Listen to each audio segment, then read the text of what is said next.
So look, if you want to grow your wealth, your income, and increase the amount of time off, then these are the shortcuts that can help. Welcome to the Wealth Creation Podcast. And welcome to the Business Growth Show. My name is Daniel Latto. So in today's session, I want to talk to you about your website. Websites are obviously very, very important. And actually, they've got less important as time's progressed, and we actually spend most of our time now on social media. In fact, if you look at Google, everybody used to go to Google, type in what they wanted to do, and then they go to the website. And interestingly, social media now, the next website after Google people go to is Facebook, Twitter, Instagram, LinkedIn, all of those kind of things. And actually, it all goes via apps. So whilst in the 90s, it was like everybody needed a website. And in the noughties, everybody needed a website. In the 10s, it was getting less website orientated and more Facebook orientated, or more social media orientated, I should say. And then when we got into the 20s, here we are right now, we're using apps on our mobile device. We still have websites, and that's important to do. And there's some extra funky things that we can do with a website these days, which I'm going to talk about shortly. But most of the time, people are hanging out on social media. So in marketing terms, we have a phrase which is fish where the fish are. The fish are no longer on your website. Like, they might go to your website, you might be driving traffic back to your website, but actually, where do people hang out these days? Where do people go when they're going to go out on the internet? Well, they're in apps, they're on the Instagram app, or they're in Facebook on the desktop, or they're in LinkedIn, or they're anywhere but your website. So the first question is, have websites still got a relevant position in 2020? Well, the answer is yes. And the reason why the answer is yes is that you don't own Facebook, you don't own Twitter or LinkedIn or Instagram, but you do own your website. And if you're investing a lot of time and money just driving traffic onto your Facebook page, which is not a bad thing per se, but you want to be not just driving them onto a Facebook page, you want to be driving them into a Facebook group, into a LinkedIn group, and onto Twitter, and building a community and engaging around that. But ultimately, you want to be driving them back to your website. And this is the reason why you should be doing that. When somebody lands on your website, you can hit them straight away with a retargeting advert on Facebook, which sends them straight to a product page or a Facebook group. And the whole point of Facebook groups is really to get engagement with people. Like, we're going live right now inside my Facebook group. And at some point, we'll get engagement either on this video or on other videos. And we're building rapport and engagement, and people get to know, like, and trust us. And so that's all very good. But for someone to buy something from us, we've got to push them back to the website, because that on the website is where all our products are. And then when they land on the website, if they land on a page for social media marketing, we can serve them with a social media marketing advert. If they're landing on a website for property sourcing, we can serve them up with a property sourcing advert. And so this is really why you want people going back to your website. Plus, in addition, we don't own Facebook. Just imagine if you would 10 years ago, you put all your marketing dollars or pounds or euros into MySpace. Imagine that for a second. You had 100,000 people on a MySpace group, which is amazing. And then MySpace, like, who the heck, like, people don't even know what MySpace is. You ask a 23-year-old about MySpace, like, I don't know what you're talking about. I don't understand what's MySpace. And yet people spent an awful lot of money putting people into groups on MySpace and driving them to their profile on MySpace, and the thing doesn't even exist anymore. And what happens if Congress in the US comes and breaks up Facebook, and Facebook no longer exists in its current form? You've got no control over this. And this is what worries me still to this day. It doesn't keep you up at night, because we've solved this problem. Okay, we've got content going out on iTunes. We've got content going out on YouTube, Instagram, Twitter, Facebook, LinkedIn. We're live right now on YouTube, and we're live on Periscope and in my group right now as well. This then gets converted into a podcast. So we've got all these different ways of getting people to listen to our message. But we're not qualifying those people in any way, shape, or form. And we're not selling to these people in any way, shape, or form. We're just saying, here we are, and here's some valuable information that you might be able to use in your business. Now, you should be doing exactly what we're doing. When we go to close a client, we're driving them back to the website with an offer. There's a product page on there, and there's an offer on that product page. They can decide to buy or not. But if they get to the page, we can serve them up with another adverts so we can get them re-engaged with a particular product or service, whatever it happens to be. But if you're not doing any of that, you're just going live on Facebook and there's no intention of driving people back to your website, you're missing a trick. Now, that's not to say you shouldn't be going live on Facebook and getting engagement, building goodwill, building trust and reassurance and honesty and authenticity and all those good things, because clearly you should be doing it. But also you should be driving people back to your website because you own the website and you have more control over that. You can put a pop-up form, download a free guide, book in your calendar for an appointment with me. There's all this different stuff that you can do through your website.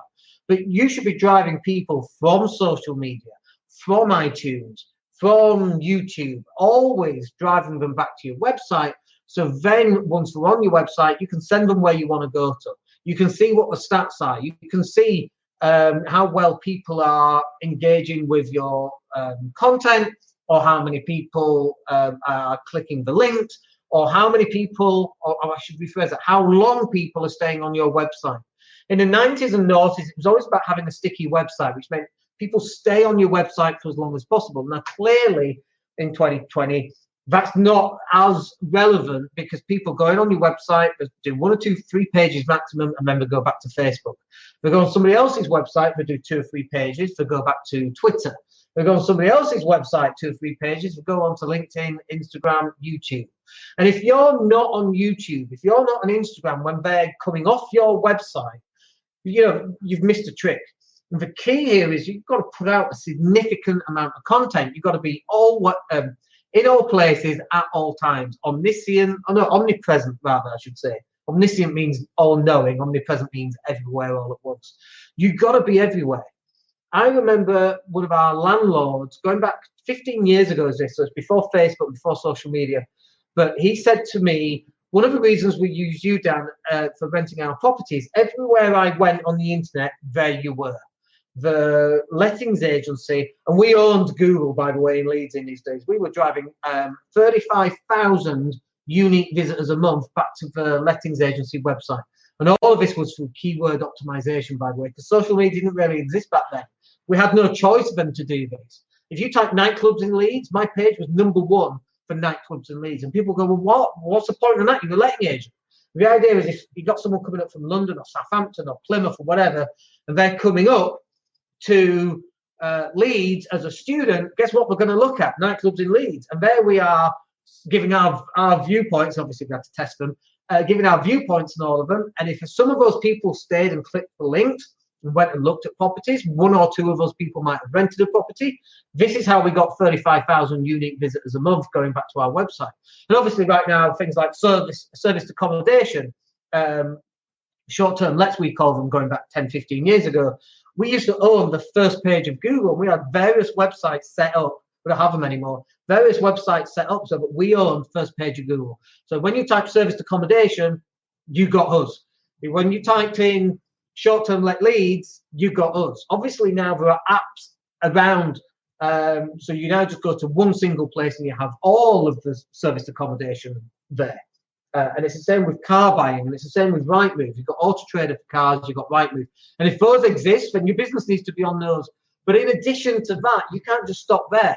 Because when they go off an app and then they go onto a website or they go onto social media, you have to be present for people to see you. It used to be, people would get 3,000 marketing messages every single day. Like, it's nowhere near that now. It's more like 10,000. Like, how many marketing messages are you getting every single day? Everywhere you go, everything's got a logo on it. Everything's got a call to action, podcasts, videos, Facebook, Twitter, Instagram. Like the content that goes out across all those platforms. How many ads are you being served every single day? That's in the hundreds, right? Just on Facebook alone. How many times do you visit Facebook every day, and how many times you get served a different ad from a different client? And if you're not there, people aren't seeing you. So this is why having an amazing website isn't enough. Believe me, you still need a good website, and more than having a good website, you've got to have content on your website. More than that, you've got to have all this social media content going out so that when people leave your website or leave somebody else's website, they can't help but know that you're around. Why do you think we go live so often as we do? Because Facebook pops up and goes, Dan's live. And you go, it's there again. That's a marketing advert right there. It's a marketing bit of content that goes out, even though you might not stay and watch this, or you might download it, or you might plug in and go, yeah, it's live, and you might not take on any content at all. Trust me on this when this happens. When you go live the 100th time and someone's seen it and go, oh, it's live again. Maybe I'm going to watch one of these. That person at some point is highly likely, let me rephrase that, there's a higher probability that that person is likely to use your products and services than if you don't go live. And if you're producing one piece of content a month, it's just not enough. It could be a 30-minute piece of content. I would rather you do 30 pieces of 1-minute content in length than having one giant 30-minute piece of content. I've already gone live twice on YouTube today, mostly for keyword optimization purposes. But this is live as well, for example. But I am continually going live, and the more content that I create, the more content I can share in a year or two's time, or a week's time, or a month's time, the more that people are going to see me, the more value people are going to get from that content, and the more people are going, this guy's everywhere. I need to look at what this guy does. Maybe he can help us. Maybe he can do for us what he's doing for himself, which we can, by the way, and we've got the testimonials to prove that with our clients. But this is what you've got to be doing. We're in 2020, folks. Where do the fish? Fish where the fish are. Where do the fish live?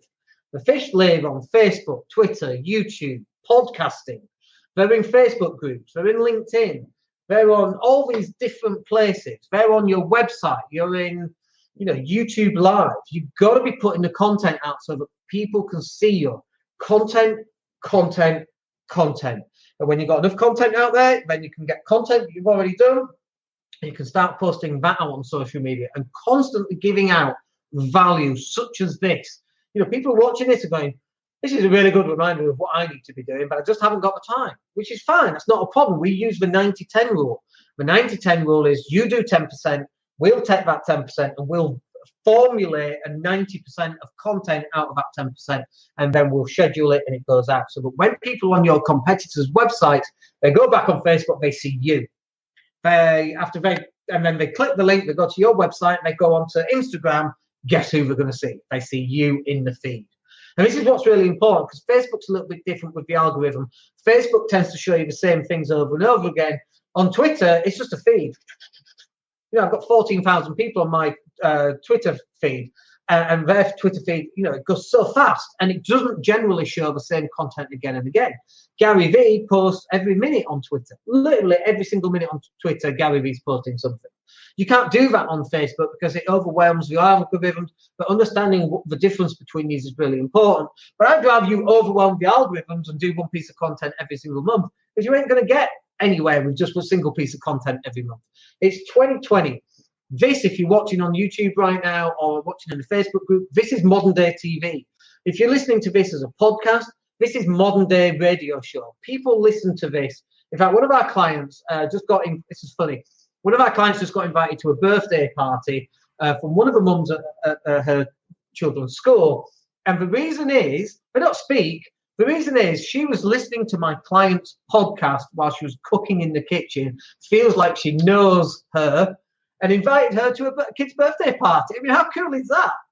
This is where you need to be. It's 2020, folks. And if you're not operating at this level, creating content, and then driving people from that content back to your website, you're severely missing a trick. And your business has to evolve into this, because if you're not, your competitors are evolving instead of you, and guess where your customers are going? They're not going to you, they're going to your customers. Hope that's useful for you. We are live again on probably Monday next week. I'm flying into I'm flying into UK on Wednesday, and then I'm in a training on Friday. I'm going to try and go live on Wednesday on the Property Cashflow show, but it might be on my mobile phone at the hotel that I'm staying at. But if you can join me then, that would be really cool. Other than that, we'll catch up with you next week. Lots of content going out on YouTube. If you've not seen that, then go and take a look at that. Other than that, we'll catch up with you on the next live broadcast. My name's Dan Latto. Have a great week, folks. Take care. Hey, it's Dan here. Thank you for listening. Really appreciate each and every one of you. Please click like or subscribe to the entire podcast.